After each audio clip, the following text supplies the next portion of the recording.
matamu, saatnya meraih mimpimu. Arahkan pandangan ke depan, Tuhan kan. Oke, tolong jujur dari diri sendiri. Jujur dari diri sendiri. Aku kasih nama. Jujur dari diri sendiri.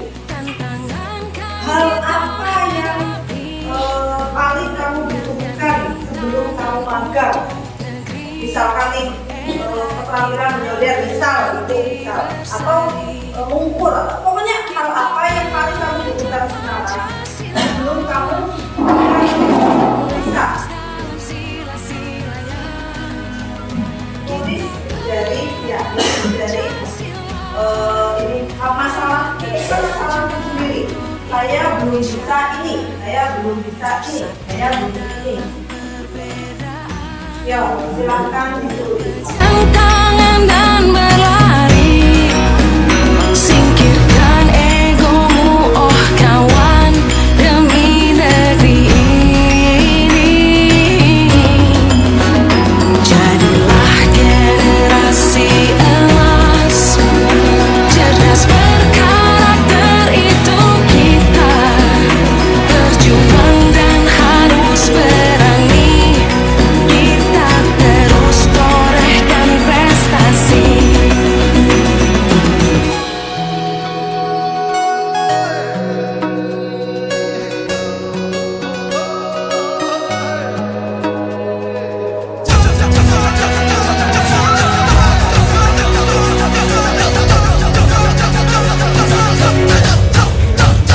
Kita belajar Pancasila, kita bernafas dalam sila-silanya.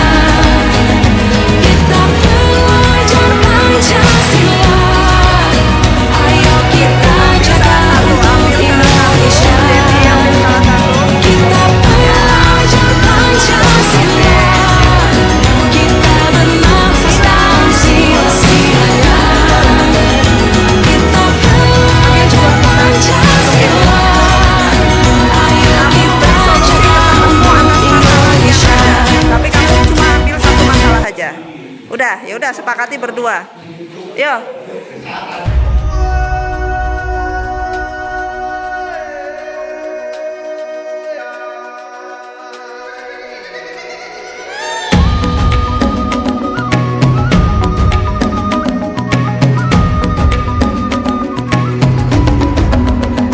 Bangun dan bukalah matamu, saatnya meraih mimpimu. Arahkan pandangan ke depan, Tuhan kan menuntunmu. Sadarilah masa berganti, tantangan kan kita hadapi. Bergandeng tangan untuk negeri, era kita menanti.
pemahaman materi diskriminasi dan Assalamualaikum warahmatullahi wabarakatuh.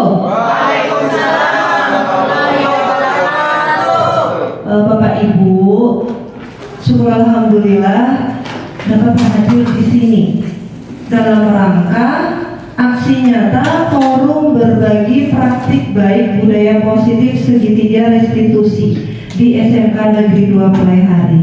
Dalam rangka apa kegiatan ini? Yaitu dalam rangka pemenuhan tugas calon guru penggerak angkatan 6 dengan Bapak Fasilitator yaitu Bapak Karne di MPD dan pengajar praktik Ibu Fitriani SPD. Dalam modul 1.4 itu guru diminta untuk melaksanakan segitiga restitusi dalam penanganan siswa.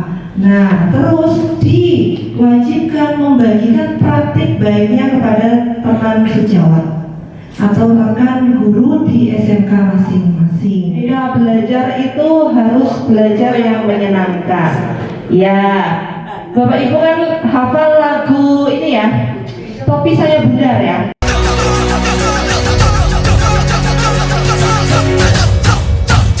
Kita belajar Pancasila, kita bernafas dalam sila-silanya. Kita belajar Pancasila, ayo kita jaga untuk Indonesia. Kita belajar Pancasila, kita bernafas dalam sila-silanya. Kita belajar Pancasila, ayo kita jaga untuk Indonesia. 3, 2, 1, pagi, malam.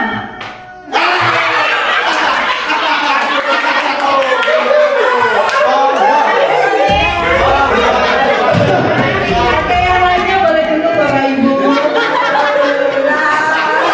Ya, terima kasih. Nah, yang dipegang oleh Bu Yuli, apapun itu adalah hal yang sangat berharga. Silo ya di situ ya.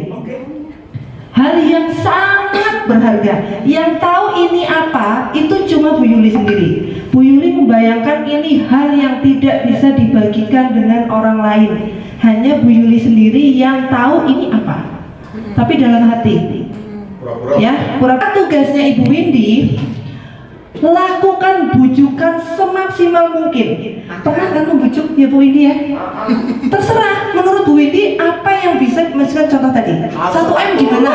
Kayaknya Bu Yuli nggak bakal menolak ini, tawaran saya ini. Pokoknya gimana caranya Ibu Windy memberikan tantangan atau penawaran kepada Bu Yuli supaya Bu Yuli mau membuka isi dari tangannya itu.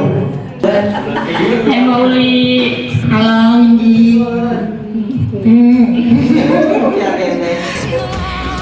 Mbak Uli bagian apa? Sesuatu. Gak boleh. Apa itu? Gak boleh pokoknya.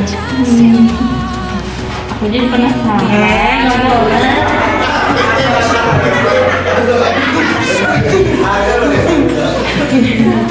Aku mau tahu dong Mbak Uli. Gak boleh pokoknya. Aku beli deh. Gak bisa, soalnya ini bersejarah buat aku.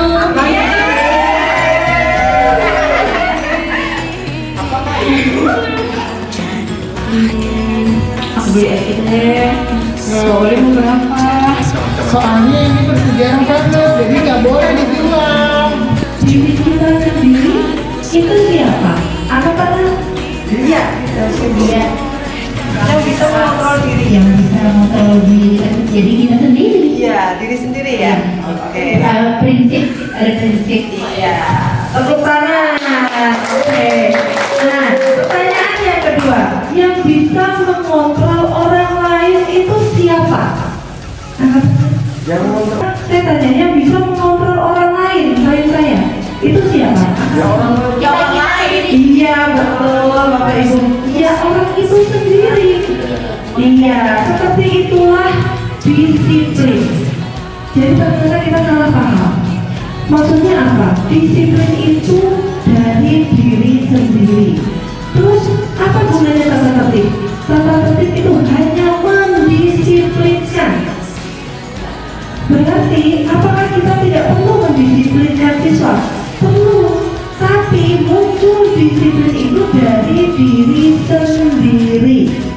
Tata tertib hanya motivasi eksternal, hanya umpan, tapi belum tentu anak dia mengambil umpan hanya karena dia takut dihukum, dia takut panggilan orang tua, dia takut terlambat, takut disuruh capek. Nah, itu berarti bukan dari diri sendiri. Sedangkan kita sadari dari kenyataannya pun. Contoh, saya tanya ke Bu Yuli, ini apa sih yang dia pertahankan itu sampai tidak boleh dibeli 1 miliar oleh Bu Yuli? Mungkin salah satu jawaban dari Bu Yuli adalah hidup. Hidup saya nggak bisa dibeli dengan 1 miliar. Atau hati, ginjal, mata saya nggak mau dibayar dengan 1 miliar. Jadi kan sebenarnya setiap orang punya motivasi, punya prinsip ya, kalau itu ya. Tinggal dia itu kuat atau tidak. Anak ini pengen sukses, sebenarnya dia punya hati nurani pengen sukses. Semua pasti ditanya pengen sukses, nggak ada yang nggak pengen sukses. Mau nggak suksesmu aku beli 1 miliar tapi kamu seumur hidup nggak sukses? Mau nggak? Nggak mau. Tapi tinggal lingkungannya juga mendukung penghargaan. Apa itu hukuman? Apa itu motivasi? Ternyata itu semua adalah faktor program saja yang bisa ngotot dari dalam diri mereka sendiri. Itu. Nah terus apa tujuan dari aksi nyata berbagi praktik baik? Menurut filosofi sebagai petani, kalau kita menanam jagung, berarti apa yang dihasilkan adalah jagung. Kita tidak bisa menanam jagung memaksa hasilnya padi. Sama dengan peserta didik, mungkin ada yang memang salah jurusan, tapi apa kita harus memaksa dia pintar, misalkan nih, dia hobinya di otomotif, dia nyasar di TAP. Apakah kita harus menuntut dia itu mahir di TAP? Tidak. Tapi kita melihat potensinya. Nah, kamu hobi di otomotif kan? Kita kan bisa tahu dari cara dia mungkin memodif motor atau apa yang dia lihat.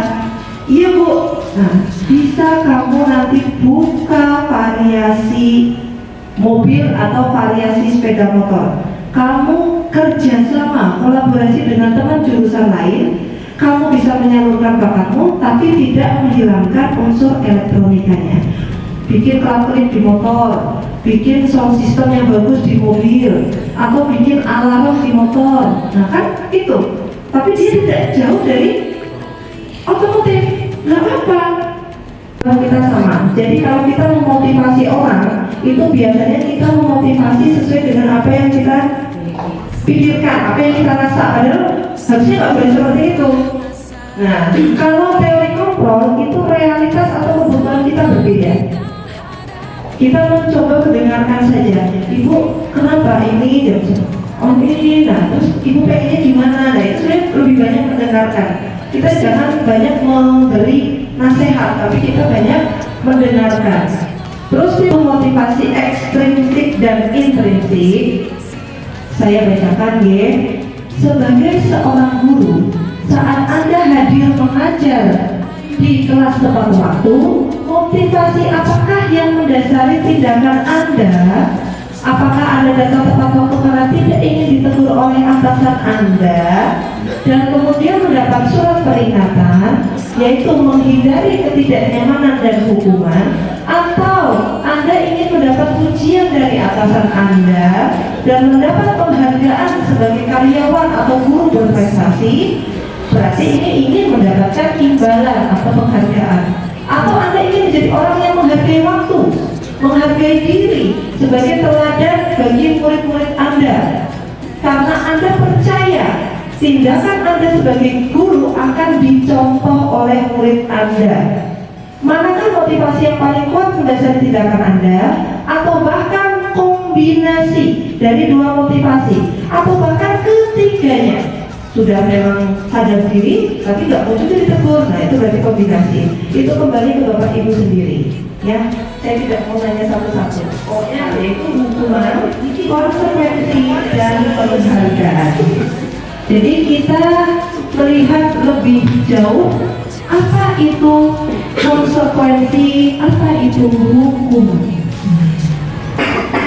Ya. Nah, di sini ada permainan lagi. Bapak Ibu bantu jawab ya. Bantu jawab ya. Biar kita tahu bersama-sama. Mencatat 100 kali di dalam buku kalimat, saya tidak akan terlambat lagi karena terlambat ke sekolah. Itu termasuk konsekuensi atau hukuman? Hukuman. Mencatat 100 kali di dalam buku kalimat, saya tidak akan terlambat lagi karena terlambat ke sekolah. Konsekuensi atau hukuman? Hukuman. Kita pilih yang suara yang paling banyak. Sanksi, konsekuensi, atau hukuman? Kita sepakati bersama Bapak Ibu. Kelilingi lapangan basket 2 kali karena terlambat hadir di sekolah. Hukuman. Fix semua ada yang konsekuensi enggak? Saya beda ya saja konsekuensi. Enggak sama konsekuensi. Langsung tutupan. Tolong ya. Berarti 2 saja konsekuensi. 3. Berarti yang lainnya mayoritas hukuman ya. Berarti fix saya pilih yang hukuman.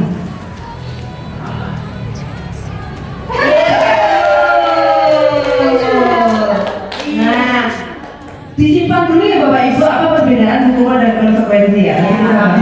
Lagi, membersihkan coretan yang dibuatnya di meja tulis. Jadi sudah bikin coretan nih di meja tulis. Oke, kita pilih sanksi konsekuensi. Lagi, berarti udah mulai bisa membedakan ya. Murid diminta untuk push up karena tidak menggunakan masker ke sekolah. Ada yang konsekuensi? Ngerti aturan.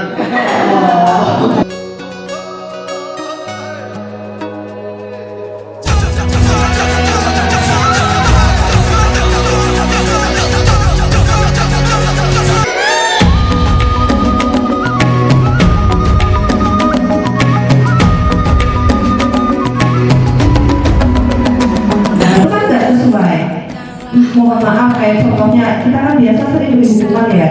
Misalkan terlambat terus suruh bersih. Nah itu sudah termasuk bantu pakai. iya itu termasuk hukuman. Saya sendiri kok waktu membaca modul ini rasanya disampah. Gak juga saya. Semua guru CGP semua rasa ditampar. Semua rasa berarti selama ini saya memberi hukuman. Bahkan hukuman itu level yang paling berat. Level yang paling berat ibaratnya ke siswa.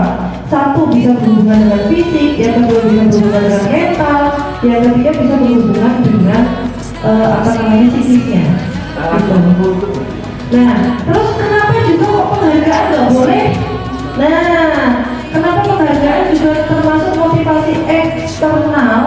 Ternyata ini Bapak Ibu. Penghargaan pengaruhnya jangka pendek dan jangka panjang. Dan lagi, maka orang tersebut akan bergantung pada penghargaan yang diberikan. Jadi dia akan kehilangan motivasi dari dalam. Dia hanya aktif saat gurunya memberi penghargaan seperti itu. Nah, terus yang paling menyentuh hati saya adalah ini. Penghargaan merusak hubungan. Ketika seseorang diberi penghargaan atau dipuji di depan banyak orang, maka yang lain akan merasa ditunjukkan, tapi dia akan merasa iri dalam diri. Sebagian dari mereka akan tidak menyukai orang yang diberikan penghargaan. Nah, jadi terkadang orang tua yang lain itu akhirnya termotivasi untuk mengevaluasi anaknya. Terus kadang juga merasa beban anaknya. Nah, jadi itulah kadang penghargaan bisa merusak hubungan kita orang tua dengan anak, teman dengan teman, gitu ya. Jika seorang guru sering memberikan penghargaan kepada murid-muridnya, besar kemungkinan murid-muridnya termotivasi hanya menyenangkan gurunya. Penghargaan menciptakan persaingan di dalam kelas, dan persaingan menciptakan kecemasan. Arahkan pandangan ke depan, Tuhan kan menuntunmu. Sadarilah masa Status nomor 1 di kelas, nomor 2 di kelas, kalau di kurikulum merdeka itu ditiadakan. Karena nanti dia yang merasa ranking 1, 2, dan 3, apalagi yang nanti tulisannya di rapor ranking 36 dari 36, itu dia akan merasa dia paling rendah di kelas. Makanya nggak boleh lagi. Kita bermain sebentar ya. Saya sambil monitoring siapa yang salah nanti ya. Siap. jaga untuk Indonesia, bersatu dalam perbedaan, berpegang tangan dan berlari, singkirkan egomu oh kawan, demi negeri ini. Jadilah generasi emas, cerdas berkarakter itu kita, berjuang dan harus berani, kita terus torehkan prestasi.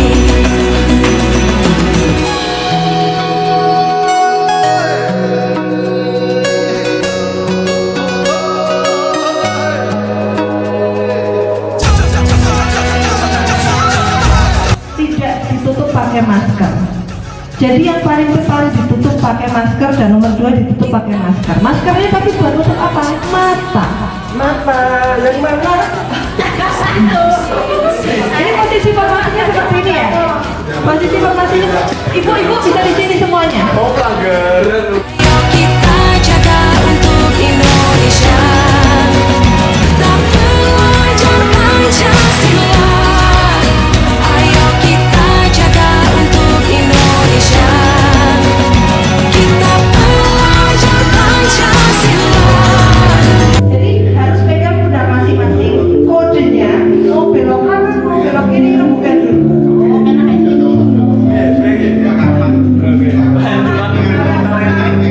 Pokoknya kita harus pegang pundak.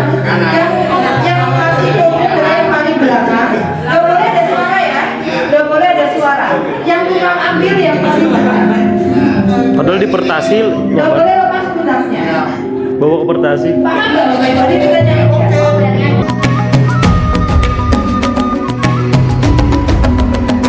Bangun dan bukalah matamu, saatnya meraih mimpimu.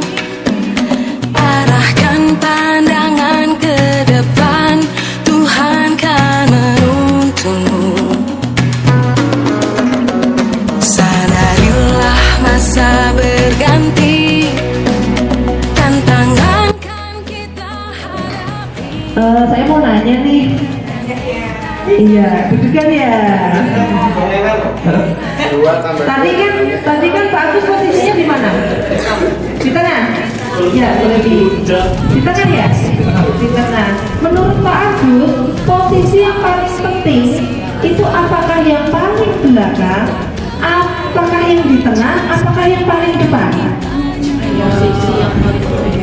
Yang paling penting Yang itu masang tadi tanda. yang paling belakang, yang tengah atau yang paling depan? Ujungnya kalau menurut saya kerjanya Bu, Oke, kenapa itu? karena kalau misalkan cuma yang di belakang, kalau nggak ada kerjasama antara yang di depan kan nggak mungkin terjadi Bu. Weh, tepuk tangan. dari pendidikannya adalah kolaborasi. Wah, bagus sekali jawaban Pak Agus. Terima kasih. Nah, terus sekarang lagi ya. Apa hubungannya permainan tadi? Nggak apa-apa, nggak ada yang salah kok. Apa hubungannya permainan tadi dengan pertanyaan ulun ini? Korelasinya kalau menurut saya,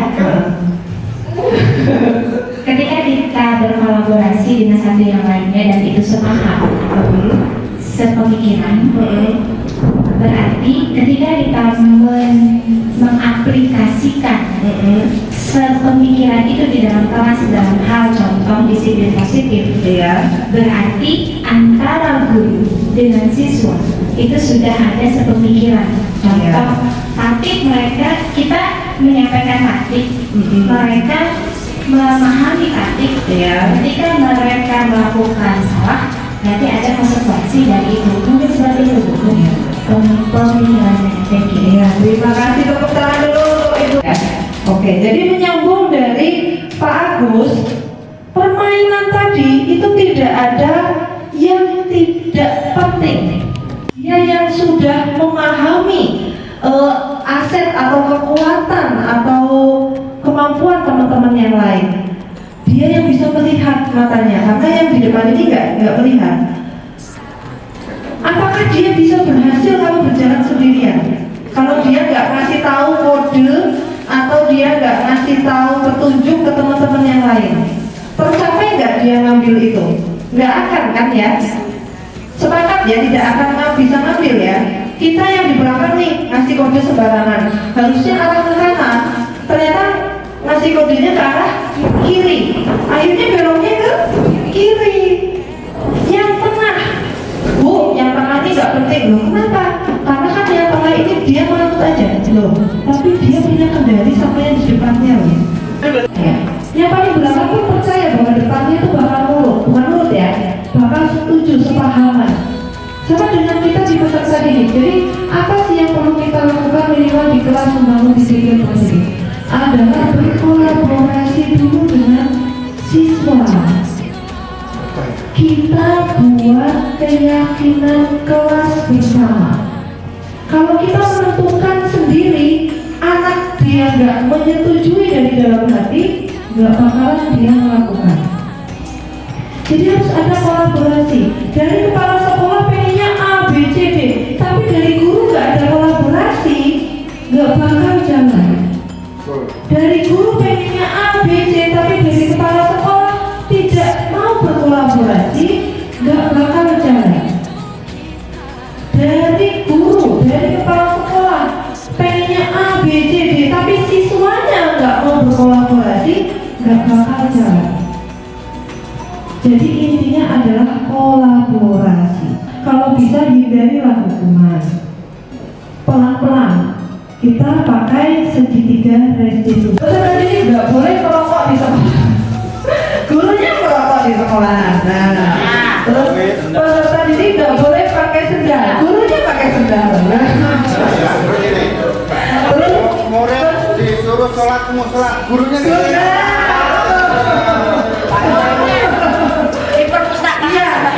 Hal positif nanti kita bisa utarakan. Yang penting harus membangun ya Bapak Ibu ya, tidak boleh menjatuhkan, tapi harus disepakati bersama. Nah, makanya itu keyakinan, jangan memaksakan. Jadi kalau misalkan gini, nggak boleh main HP di kelas, nah, itu bukan keyakinan kelas, tapi kita beri pandangan seperti ini. Nah, kalau main HP di kelas, pas gurunya menjelaskan di depan, itu termasuk dalam kategori apa? Ternyata anaknya, ya salah Bu, ya kenapa salah? Kok gurunya menjelaskan di depan, kamu main HP, itu dikatakan salah. Kenapa? Karena tidak menghargai, tidak menghormati orang lain. Oke, berarti kita bikin keyakinan kelasnya adalah saling menghormati dan menghargai di dalam kelas, dicetak di digital printing, tempel. Terus habis itu. Nah, ini kan kelas berhambur. Kira-kira benar apa salah ya? Salah, Bu. Nah, yang benar gimana? Buanglah sampah di tempat. Oke, tulis digital printing, print tempel di. Boleh tulisannya jagalah kebersihan kelas ini atau cintailah kelas ini. Nah, terus nak, kalau kamu nemu barang nih di mejanya di mejanya si Anu. Nah, uang nih 10.000 diambil apa enggak? Ambil. Kamu tahu itu mejanya itu, menurutmu benar apa enggak kalau kita ambil? Benar apa enggak tadi kalau kita ambil? Ya salah, Bu. Kenapa salah? Itu milik orang lain. Ya, berarti kita bikin keyakinan keras menghargai barang sendiri dan barang orang lain. Sudah nih, jadi nih sudah ada 10 keyakinan kelas kita. Hukum positif restitusi. Salah satu program yang dikembangkan adalah 5 posisi kontrol. 5 posisi kontrol dalam restitusi adalah proses perjalanan. Jadi nanti akan dicontohkan siswa yang melanggar tata tertib. 5 posisi kontrol itu adalah 1. Posisi penghukum. 2. Posisi pembuat.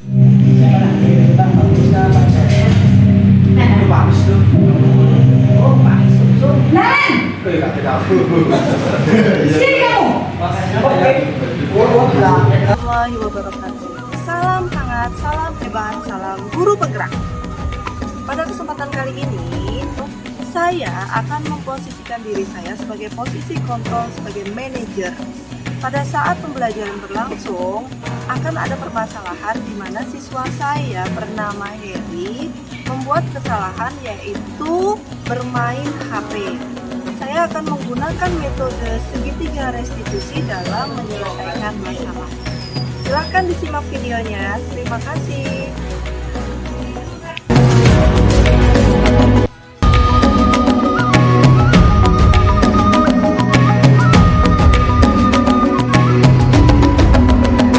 Bangun dan bukalah matamu, saatnya meraih mimpimu.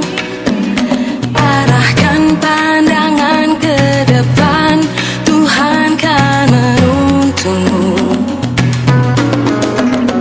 Sadarilah masa berganti, tantangan kan kita hadapi. Bergandeng tangan untuk negeri, era kita menanti berseri. Kita pelajar Pancasila, kita bernafas dalam sila-silanya. Kita pelajar Pancasila, ayo kita jaga untuk Indonesia. Bersatu dalam perbedaan, berpegang tangan dan berlari.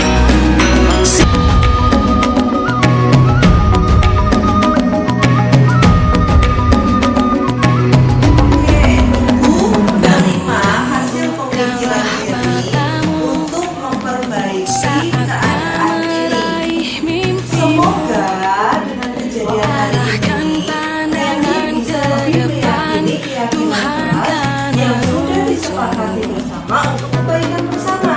Ini juga untuk kebaikan si Heri. Ya, oke, ya. HP-nya akan kita hadapi dengan catatan Heri Tangan untuk negeri, era kita menanti berseri. Ya, sudah. Kita pelajar Pancasila, kita bernafas dalam sila. Gimana rasanya saat Heri diperlakukan oleh Bapak Ibu guru dengan metode segitiga restitusi saat Heri melakukan kesalahan? Tadi kan Ibu gak ada marah-marah, tapi meminta Heri mencari solusinya sendiri untuk memperbaiki keadaan. Nah, gimana perasaannya Heri? Ya, perasaan saya ya lumayan lah, senang kalau nggak dihukum berat. Oh iya, berarti Heri lebih merasa senang senang bila tidak dihukum atas kesalahan Heri. Tapi Heri sudah menyadari kesalahannya ya dan menyesali ya. Terima kasih Heri. Ya, sebelum pulang SMK, bisa. SMK, hebat. SMK 2, terima kasih. Saya Heri dengan Assalamualaikum warahmatullahi wabarakatuh.